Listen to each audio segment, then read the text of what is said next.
Baik, terputus. Pertanyaan kita awali dari pesan singkat yang sudah masuk di kesempatan ini dari Ibu Sri Inawati. Assalamualaikum warahmatullahi wabarakatuh. Sensei, saya ada masalah di lambung, pencernaan, dan lemah limpa.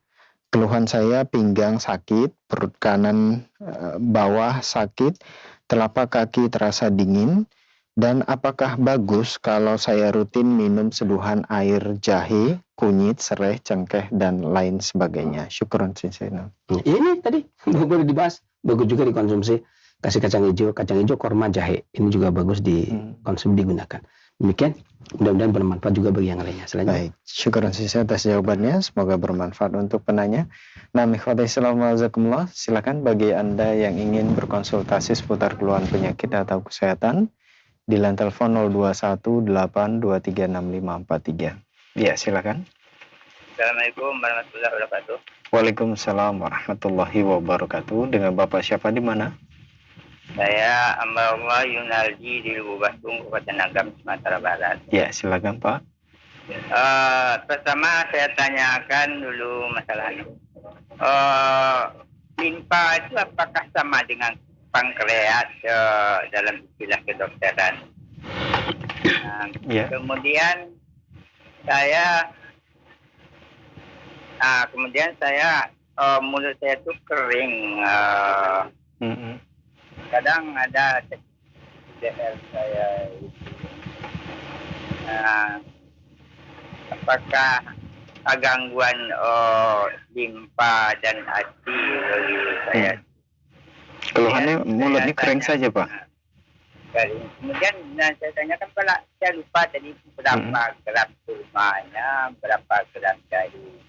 Baik, itu saja Pak. Gram kacang hijau, itu saya lupa. Baik. Ya, itu saja Pak pertanyaannya ya. Insya Allah itu dulu. Baik, ditunggu jawaban dari Sensei. Nah, terima kasih Pak atas interaksinya. Silakan Sensei. Ya. Pengobat klasik di dalam meneliti tentang organ itu berbeda dengan kedokteran Western, ya, kedokteran Barat. Di mana kedokteran Barat itu mengetahui dan memberi nama serta mengetahui, kemudian mendeskripsikan itu berdasarkan, dan salah satunya adalah berdasarkan bedah mayat, ya kan? Oh, ini organ ini begini dan demikian.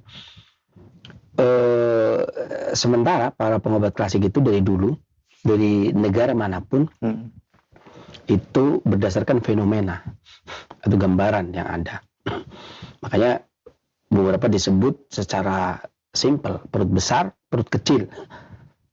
Ya, kemudian atau dalam bahasa Arab disebut dengan maidah, perut kecilnya disebut dengan tihal. Di era modern, maidah diterjemahkan dengan lambung, walaupun secara deskripsi yang diberikan penjelasan oleh Imam Ibnu Qayyim, termasuk Al-Imam As-Sajjaj yang ahli bahasa, itu menyebutnya berbeda. Maksudnya definisi lambung dengan maidah itu berbeda, tetapi secara umum ya lambung. Sama saja dengan kolbu yang kemudian diterjemahkan dengan hati. Ya. Padahal kolbu itu qulubul fis sudur, kolbu itu adanya di dada, sementara hati adanya di perut. Ya. Tapi begitulah yang namanya terjemahan ya. Dulu ada tahun-tahun lampau itu diterjemahkan, kolbu itu diterjemahkan dengan kalbu, oleh para sastrawan kan. Itu diterjemahkan dengan kalbu. Ya. Di dalam kalbu ada yang mengatakan sanubari itu ya. Yeah. Kemudian belakangan atau makanya sering dikatakan kolbu itu diterjemahkan ke hati. Menurut bahasa, kalau saya mengutip perkataan Ustaz Arman Amri itu bahasa dakwah. Jadi bahasa yang disampaikan, itu ya kolbu. Yeah.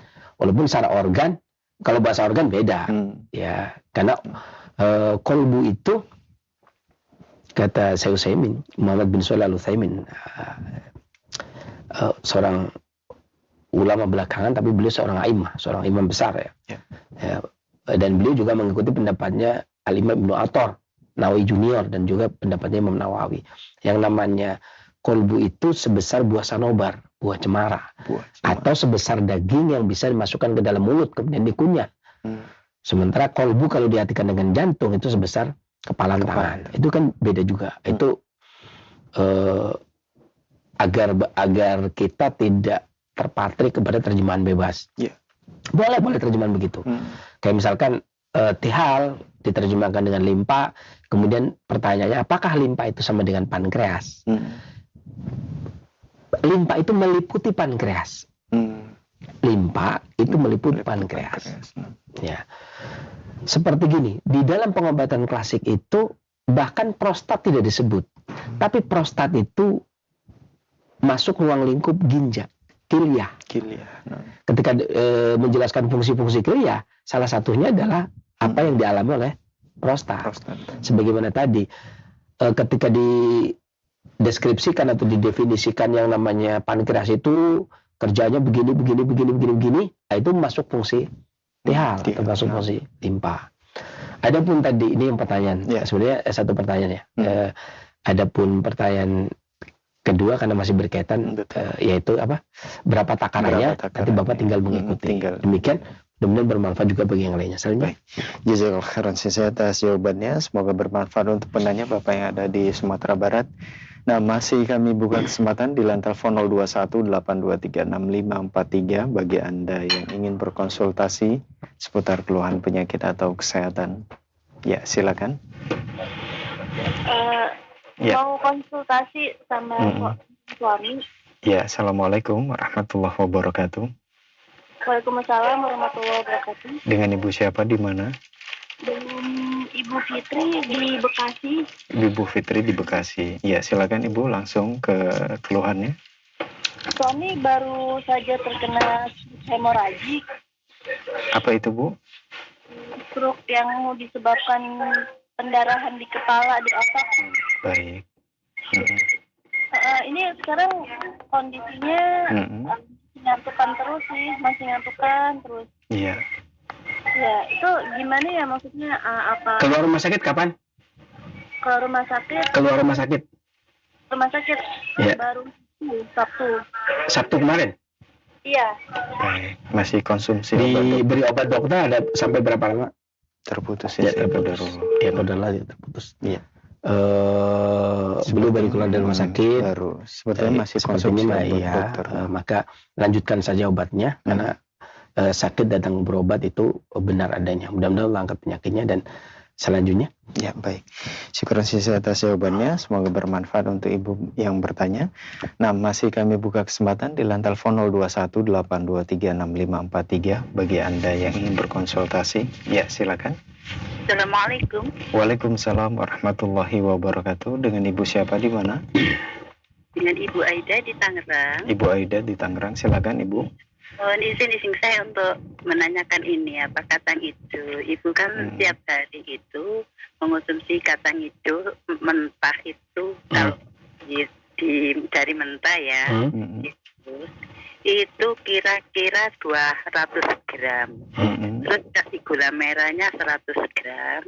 Terus dikasih jahe itu kira-kira 1 ibu jari. Nah, maksud Ibu, apakah itu dikonsumsi setiap pagi itu bisa sebelum sarapan apa-apa itu atau gimana? Terus itu bisa sekali konsumsi berapa gram kira-kira begitu loh maksudnya. Jadi kalau konsumsi segitu bisa 2 kali konsumsi atau gimana? Jadi mohon sarannya. Soalnya Ibu sudah umur 70 tahun. Baik Ibu. Alhamdulillah, syukronil. Assalamualaikum warahmatullahi wabarakatuh. Waalaikumsalam warahmatullahi wabarakatuh. Silakan Sisina. Sebenarnya kacang hijau sarapan juga, ya kan? Karena banyak orang yang sarapannya sama kacang hijau. Cuman karena kebanyakan orang sarapannya harus nasi kan. Jadi iya kan. Jadi kenyang bukan karena protein atau karbo, kenyang karena nasi. Pokoknya nasi lah ya. Kadang-kadang sarapan kacang hijau juga belum sarapan. Tapi Ibu udah cukup. Artinya Kalau porsi itu masing-masing orang, makanya nggak ada ulama yang kemudian atau satu ahli kesehatan klasik yang kemudian mengatakan sarapan itu harus sekian porsi, karena masing-masing orang beda, ya kan? Saya kasih contoh, tapi ini jangan ditiru. Di kampung saya itu sarapan pertama itu disebut makan ongkos namanya. Makan ongkos. Ongkos itu ongkos naik taksi, ongkos naik. Kita ongkos itu berarti bang bekal ya. Bekal. Ongkos biaya. Itu disebut ongkos. Itu sekitar jam 2 sampai menjelang subuh. Itu makan. Itu bisa 1 piring nasi sama ketan. 1 piring nasi lauk penuh, komplit, kemudian ketan. Ya waktu sahur lah ya. Tapi karena nggak puasa kan nggak bisa dikatakan sahur. Makanya orang kampung saya ngatakan makan ongkos namanya. Nanti matahari keluar sekitar jam 7 baru sarapan. Sarapan. Nah kalau sarapan itu biasanya nggak pakai piring tapi pakai daun. Beli yang pakai daun atau apa. Tapi kalau yang dia masak sendiri ada kalanya beberapa rumah, tapi biasanya makannya ringan. Kalau sarapan itu cuma oseng-oseng lah. Atau tempe tahu gitu. Nggak pakai nasi. Enggak pakai nasi tapi lauknya itu cuma tempe tahu oseng, ringan lah, nggak kayak yang tadi ongkos tadi. Ada ketan segala. Tapi kalau ini pagi boleh ditambah dengan singkong, bubur kacang hijau, itu sama aja. Makanya bilang saya kasih contoh jangan ditiru. Ya. Dulu zaman saya kecil itu begitu. Nah nanti jam 9 itu biasanya jagung atau kue-kue pasar lah. Nah, nanti baru sekitar jam 10-an kemudian makan. Sama tempe, tahu, oseng kacang. Makan ya. Kemudian makan siangnya siang habis zuhur gitu ya. Habis zuhur. Nanti makan sore habis asar, kemudian makan malamnya habis isya. Porsinya gimana? Behitungnya ya. Banyak banget kan. Dan itu kalau makan siang itu porsinya nggak bisa 1 piring, banyak, berapa piring, bisa 3, 4, bahkan ada yang 7 piring. Masya Allah. Makanya porsi Bu. Ini namanya porsi. Porsi itu sesuai kebutuhan. Ibu kira-kira kalau kayaknya sih 1 mangkok cukup. Mangkoknya mangkok yang kayak apa kan? Kayaknya kalau ibu ini saya udah kenyang, cukup, ya sudah segitu. Sekenyangnya, secukupnya perut, secukupnya yang ibu nanti ibu mau beraktivitas. Kalau untuk ukuran, boleh nggak tiap hari? Boleh, boleh banget. Karena tadi kacang hijau kemudian dikasih jahe, itu kan menguatkan limpa. Di pagi hari, terutama anak-anak juga butuh penguatan limpa. Kemudian orang-orang di usia 60 tahun lebih itu juga membutuhkan penguatan limpa, dan itu sesuatu yang bagus, penguatan limpa dari kacang hijau sama jahe. Jahe membuang anginnya, kemudian meningkatkan energi vitalnya, ditambah kemudian dengan kalau nggak ada kurma kemudian pakai gula gitu kan, diganti dengan gula, boleh, sah-sah saja. Kalau untuk porsi tentunya sesuai dengan kapasitas, nggak bisa kemudian berapa gramnya, yang penting ibu merasa cukup. Sarapan kan begitu ya. Sarapan begitu. Ada yang sarapan itu kadang 1 telur cukup, ya kan? Ada yang 1 telur tambah nasi, ya kan? Orang Indonesia kan kayak gitu ya. Kadang-kadang makanan yang sudah nasi saja, dari nasi saja buat lauk nasi kan, kayak bihun gitu ya. Bihun buat lauk nasi gitu kan. Begitu juga. Begitulah pokoknya ya, dinikmatin. Sesuai porsi ibu, kalau yang jangan sesuai porsi harus berapa porsi, sesuai dengan kebiasaan ibu biasanya berapa porsi, itu udah, karena masing-masing orang itu punya porsi masing-masing.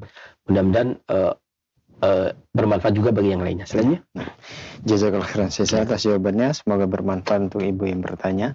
Nah, ikhwati Islam masih kami buka kesempatan di line telepon 0218236543 bagi Anda yang ingin berkonsultasi seputar keluhan penyakit atau kesehatan. Ya, silakan.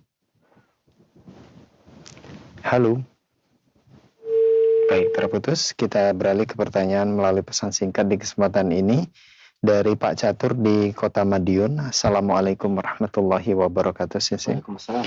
Sisi, usia saya 36 tahun, punya keluhan leher belakang, batas rambut rasanya kayak kering, mata cepat lelah kayak kering terutama kalau nonton di HP maksudnya ya. Kadang-kadang pusing di alis, di dahi juga, urat bawah kuping kanan kiri kadang seperti kontraksi urat-uratnya, nut-nutan, dan di bawah kuping dekat rahang dekat rahang juga sakit maksudnya. Ini termasuk sindrom apa Sensei, dan jamu atau makanan yang harus saya konsumsi apa? Syukron. Leher itu ada dua, ya. Leher depan kemudian leher belakang.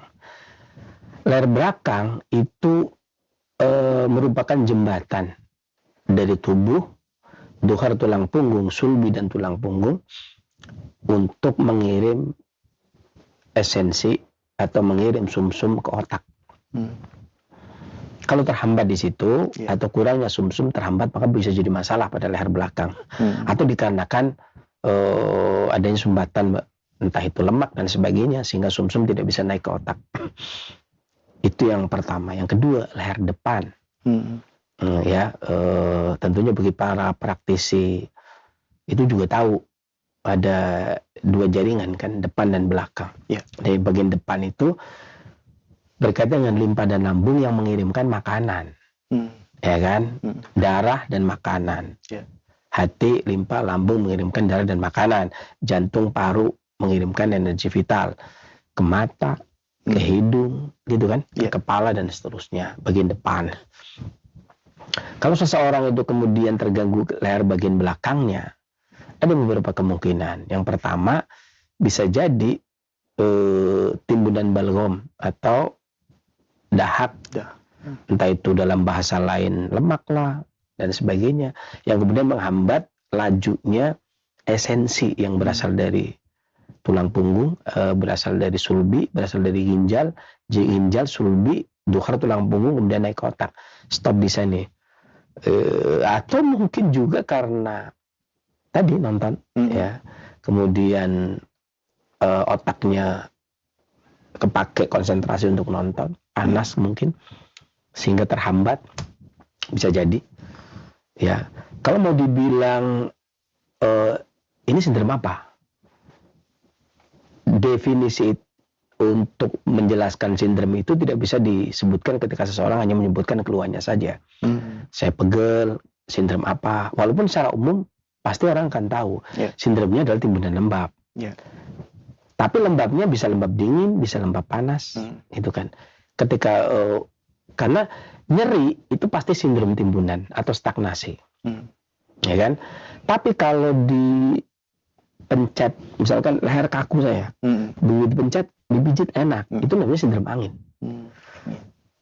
Angin dingin, angin kering, angin lembab, angin panas, yang jelas angin. Nantinya. Tapi ketika leher saya nyeri, dipencet, dia tambah nyeri. Itu namanya stagnasi energi vital. Sindrom stuck. Ya. Seperti itu. Apakah karena lemah atau karena terlalu kuat berlebih?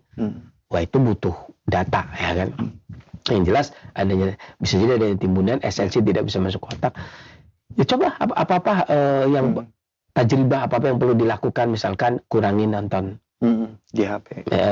Kemudian di HP coba gitu ya, yang layar lebih lebar gini.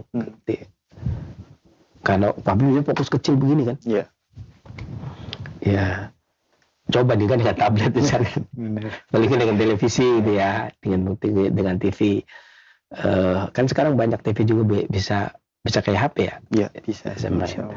Jadi ngelihat, cuman akhirnya TV keluarga dikuasai sendiri gitu ya.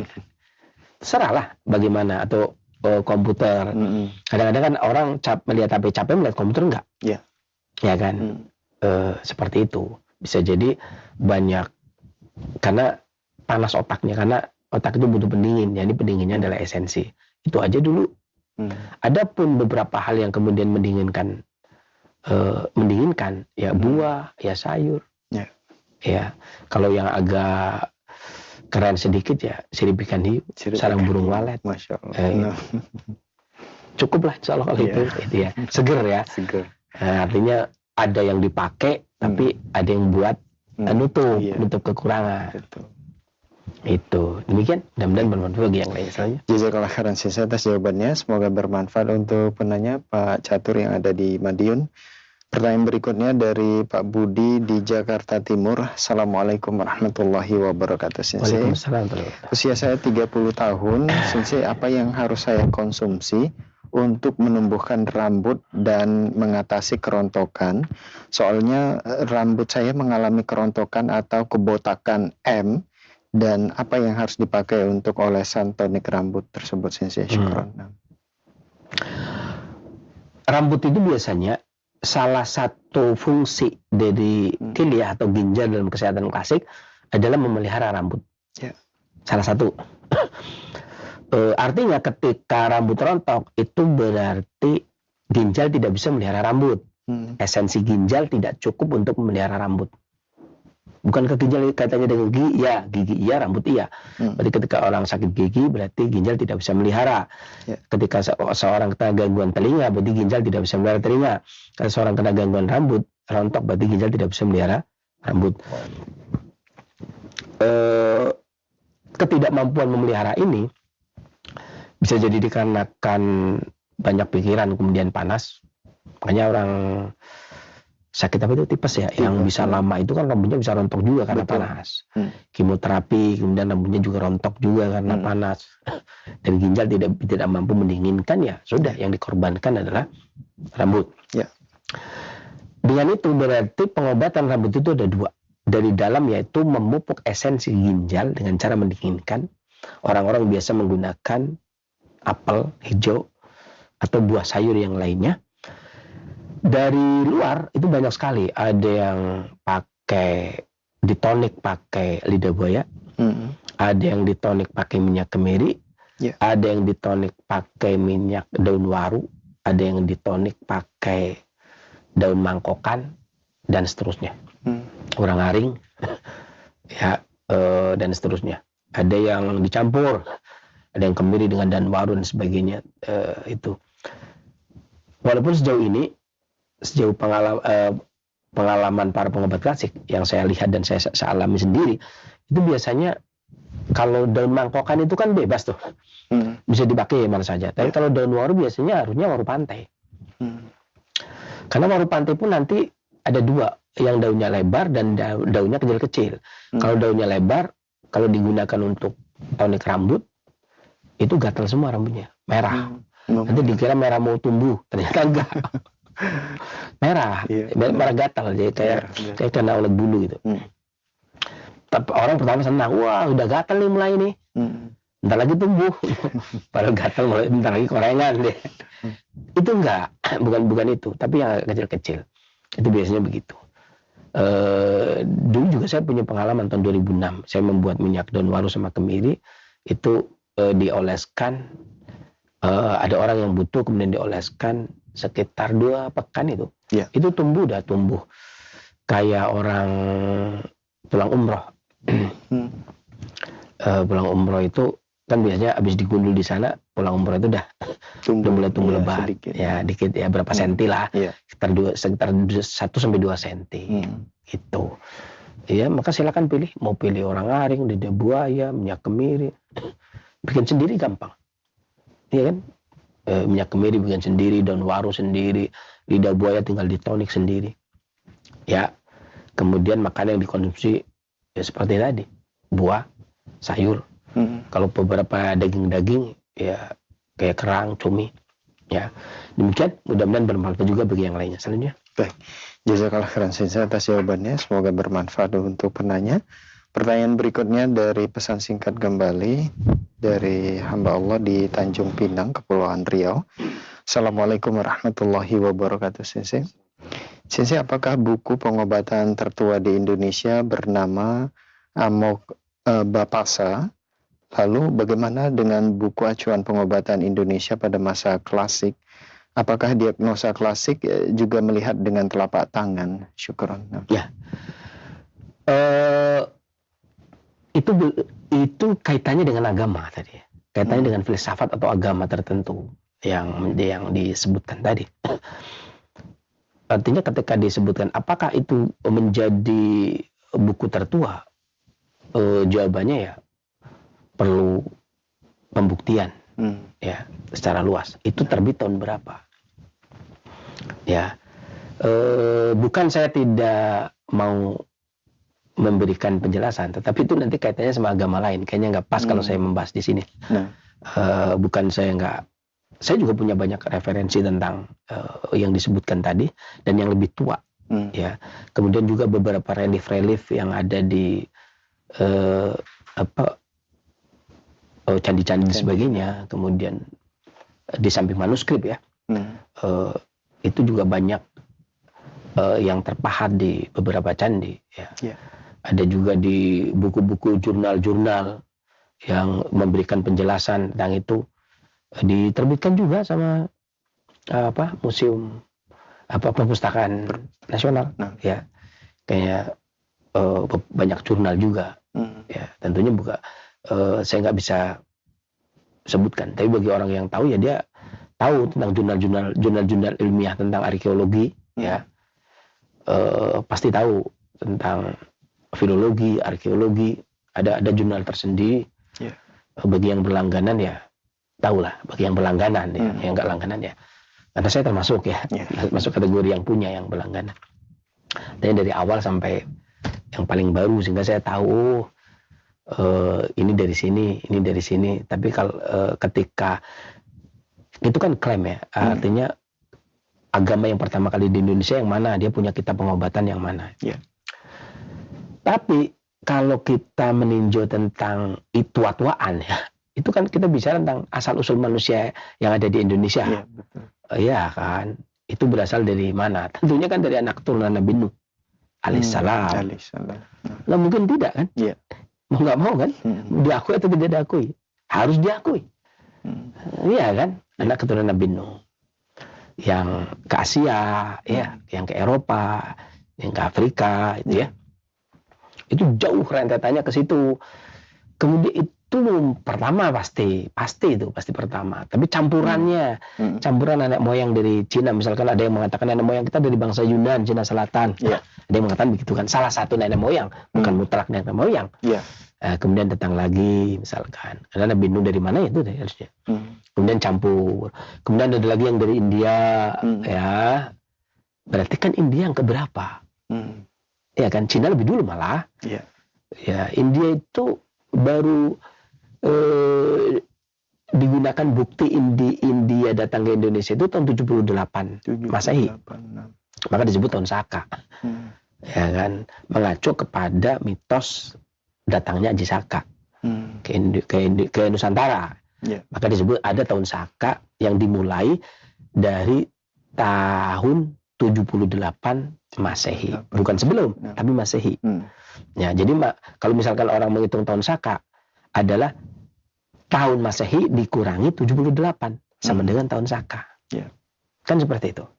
Berarti India, secara umum budaya India itu diperkenalkan di Nusantara ini mulai tahun 78. Sementara Cina sebelum Masehi, Yunan itu sebelum Masehi. Yang awal lagi, berarti masih ada lagi kan. Kan seperti itu. Adapun bagaimana tentang ini orang Tanjung Pinang ya. Tanjung Pinang itu ada buku pengobatan namanya Rumah Obat Pulau Penyengat. Ada di Pulau Penyengat. Ada di Pulau Penyengat. Di Pulau Penyengat itu ada naskah pengobatan.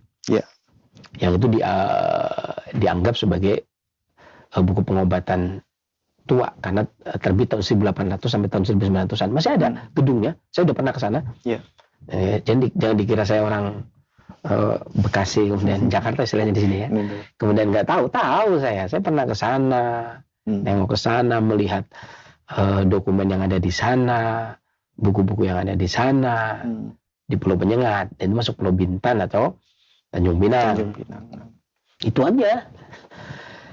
Bagaimana dengan diagnosanya? Apakah diagnosanya itu termasuk diagnosa melalui telapak tangan? Itu tadi agama tertentu, palmistry, atau palmologi. Kan ada palmistry, ada palmologi. Palmistry itu meramal lewat tangan. Tangan. Ya kan, Anda jodohnya, Anda anaknya lewat tangan. Ada yang mengatakan, Anda sakit ini, sakit itu. Kemudian palmologi namanya. Dan palmologi itu baru muncul kembali di Indonesia kemarin, kan, tahun 2007-an. Ramai di Indonesia. Apakah di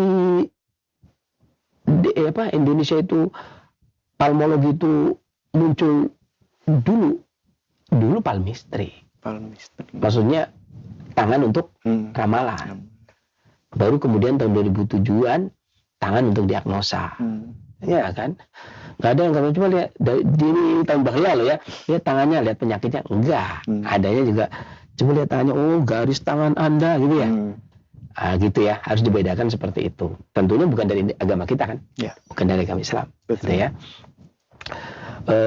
Terus apakah terus dengan apa diagnosa? Di buku-buku yang diterbitkan di Pulau Penyengat, yang ada di Pulau Penyengat, karena orang Tanjung Pinang saja dari Penyengat, itu naskah-naskah Raden Ahmad, anak keturunan Raja Ali Haji. Raja Ali Haji itu penulis Tuhfatun Nafis. Kalau orang awam kenalnya penulis Gurindam 12. Ya kan? Gurindam. Tahu lah Gurindam, masa nggak tahu Gurindam? Tapi beliau itu sebenarnya masterpiece-nya adalah Tuhfatun Nafis tentang sejarah. Ya. Itu di situ termasuk anak keturunan beliau itu banyak menulis. Ya. Bahkan termasuk Raden Ahmad belakangan ini itu banyak menulis tentang buku-buku. Di antara diagnosanya adalah dia nadi. Ya kan? Kalau diagnosanya sama, dokter nadi, klasik nadi. Cuma nanti artinya yang beda. Ya pengamatan itu termasuk wajah, kemudian lidah. Bahkan buku yang terbit 3000 tahun sebelum Masehi itu juga membahas tentang diagnosa yang fondasi dasar diagnosa adalah pengamatan kemudian perabaan. Pengamatan kemudian perabaan. Ya. Ada yang menambahkan kemudian pendengaran. Ya. Demikian. Mudah-mudahan bermanfaat bagi yang lain. Baik, jazakallah khairan atas jawabannya, dan itu merupakan pertanyaan kita terakhir di kesempatan ini. Mungkin ada sebagai ikhtitam atau penutup, silakan Sisi. Nah, di sini saya tidak bertugas untuk menjelaskan kitab-kitab atau buku-buku pengobatan di luar agama Islam, betul nggak? Artinya di sini itu yang kita bahas itu berarti kaitannya dengan buku-buku yang terbit tahun 1400-an, di mana Islam sudah sampai di Indonesia dan Islam sudah menjadi budaya di negeri kita. Artinya kalau dari Aceh berarti kita acuannya tahun 1200-an, adanya Samudra Pasai, ya kan? Kalau di sini di Jawa acuannya paling nggak Demak, Bintoro, ya. Tahun 1400-an. Itu yang menjadi acuan kita. Adapun buku-buku yang kemudian menjadi yang acuannya itu di luar agama kita, agama Islam ya, di luar agama Islam, maka itu bukan ranah saya untuk membahas itu di sini, gitu ya. Nggak tahu kalau suatu ketika kita diskusi bersama dengan Kementerian Kebudayaan dan sebagainya, kemudian membahas panjang lebar dari sisi itu, kan nanti ada istilah namanya transformasi pengobatan yang kemudian finalnya kan sekarang, iya kan, itu namanya ada transformasi dari pengobatan agama-agama lama, ya, kemudian sampai agama Islam, kemudian sampai sekarang, itu kan namanya ada transformasi. Terus dokumen yang paling lengkap itu yang mana? Yang bisa digunakan untuk melakukan pengobatan. Kalau yang dari agama lama, misalnya dari Hindu dan sebagainya, itu kan dari India, itu kan kitab-kitabnya saja kaum kasta sudra aja nggak bisa nggak baca, nggak bisa mendengarkan, ya kan. Jadi bahkan ada juga bagaimana dengan buku pengobatan keraton, ya semuanya dipersilakan saja, tapi itu namanya ada transformasi. Makanya ada jurnal-jurnal yang diterbitkan yang kemudian khusus membahas tentang pengobatan yang dari lama sampai terbaru, yang bahkan yang ada relief-relief yang tercetak di batu saja ini artinya ini, lagi berbuat, karena dia ahli arkeologi dan sebagainya. Saya sempat diajar oleh guru saya tentang permasalahan itu, tentang arkeologi, tentang filologi, ya. filologi tentang bahasa yang lama, kemudian sampai ke peralihan transformasi sampai kepada kita yang sekarang yang bisa digunakan. Ya, karena ada juga yang hanya resep saja tapi nggak ada pemeriksaan. Ada yang pemeriksaan saja tapi nggak ada resep, macam-macam lah. Betul. Kemudian pada intinya adalah yang kemudian bisa dipraktekkan. Ya sama dengan kedokteran pun begitu kan, kedokteran barat pun begitu terus, transformasi dari Hippocrates sampai hari ini, itu kan panjang. Karena nggak mungkin falsafah Hippocrates dipakai terus. Contohnya salah satunya misalkan sehat itu dari tubuh kita, ya kan, dengan keseimbangan tubuh bisa mengobati. Belum tentu itu sudah masih digunakan. Ya, nyatanya obat masih disuntikan dan sebagainya, berarti kan belum tentu. Semuanya ada. Gimana yang bisa dipraktekkan sampai detik ini kan, walau bagaimanapun juga Islam agama penyempurna. Rasulullah SAW menyempurnakan agama ini. Tapi sebelumnya kan udah ada, ya kan? Tapi setelah ini yang bisa dipakai, ya kan, disempurnakan. Kita udah bisa mengatakan ini ajaran Islamnya Nabi Adam nih, saya pakainya. Nggak bisa dong, nggak bisa begitu, ya kan? Enggak, ini saya nggak pakai ajarannya Nabi Muhammad SAW, saya pakai Islamnya Nabi Adam. Nggak bisa begitu, saya pakai Islamnya Nabi Nuh, nggak bisa.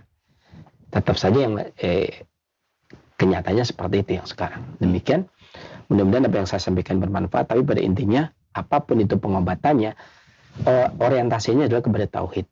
Kita hamba Allah. Tugas kita bukan mengobat atau diobati. Tugas kita menjadi hamba Allah.